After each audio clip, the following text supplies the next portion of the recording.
Kekudusan umat Allah. Renungan diinspirasi dari Injil Yohanes bab 2 ayat 13 sampai 22. Ketika hari raya Paskah orang Yahudi sudah dekat, Yesus berangkat ke Yerusalem.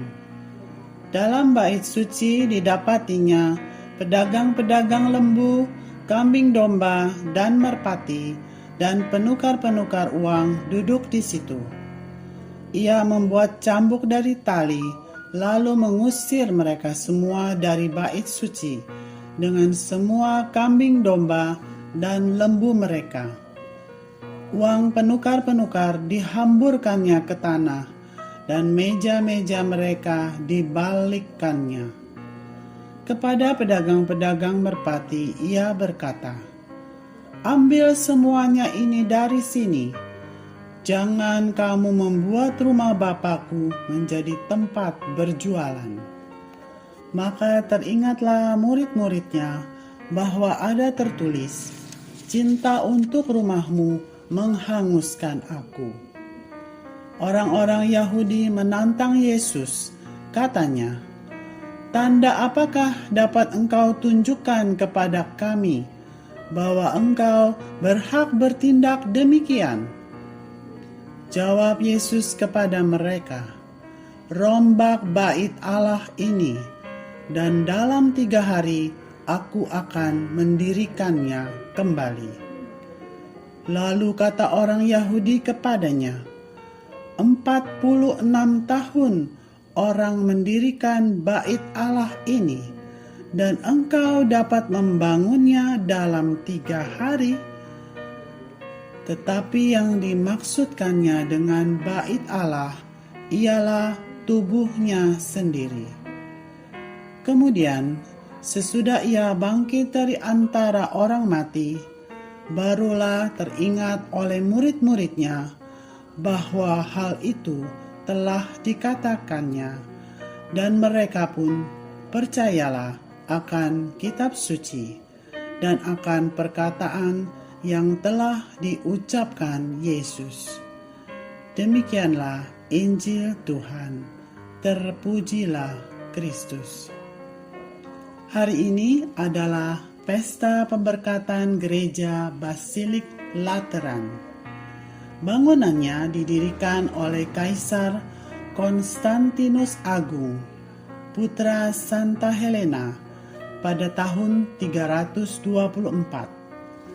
Beliau adalah Kaisar Romawi pertama yang bertobat dan menjadi pengikut Kristus. Pada zamannya, banyak dibangun gereja-gereja yang besar dan indah.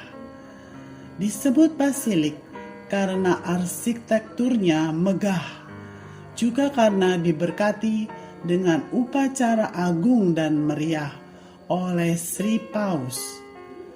Pemberkatan artinya mengenali kehadiran Allah yang kudus.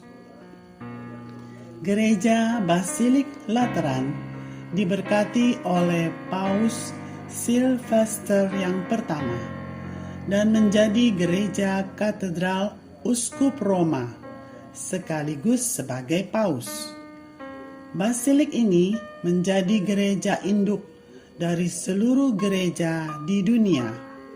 Basilik ini sekarang disebut Gereja Santo Yohanes Lateran. Terlepas dari bangunannya, gereja adalah persekutuan umat Allah.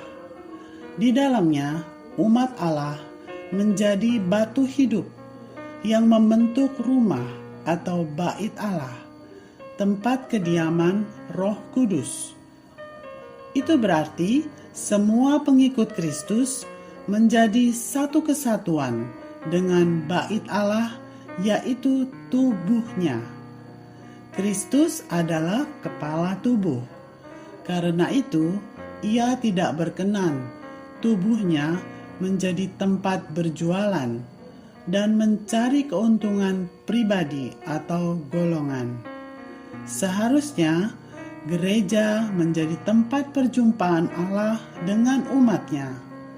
tempat yang kudus, rumah doa.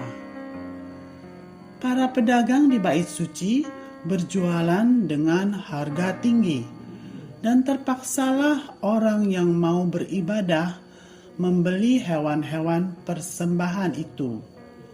Mereka memonopoli harga karena ingin untung besar. Tentu saja kegiatan berdagang ini atas seizin imam-imam bait Allah. Hal ini juga mencemarkan kekudusan bait Allah. Tuhan Yesus ingin menguduskan kembali bait Allah yang sudah dicemari. Karena itu, Ia marah dengan membuat cambuk dari tali dan mengusir semua pedagang yang serakah itu. Tindakan mereka sudah keterlaluan. Maka untuk menyadarkan mereka, Tuhan Yesus melakukannya dengan marah. Sebagaimana Yesus menginginkan kekudusan seluruh umat Allah, bagaimana dengan kita? Apakah kita juga bukan bagian dari pedagang ataupun imam-imam gereja seperti kisah di atas? Maukah kita sungguh-sungguh berusaha menjaga kekudusan dengan cara hidup benar dan berkenan padanya? Marilah kita berdoa. Ya Bapa, ajarlah kami untuk menjaga kekudusan hidup dengan selalu menyadari kehadiran-Mu dalam hidup kami, supaya kami menjauhi dosa karena Engkau tidak menyukainya. Amin. Dalam nama Bapa dan Putra dan Roh Kudus. Amin.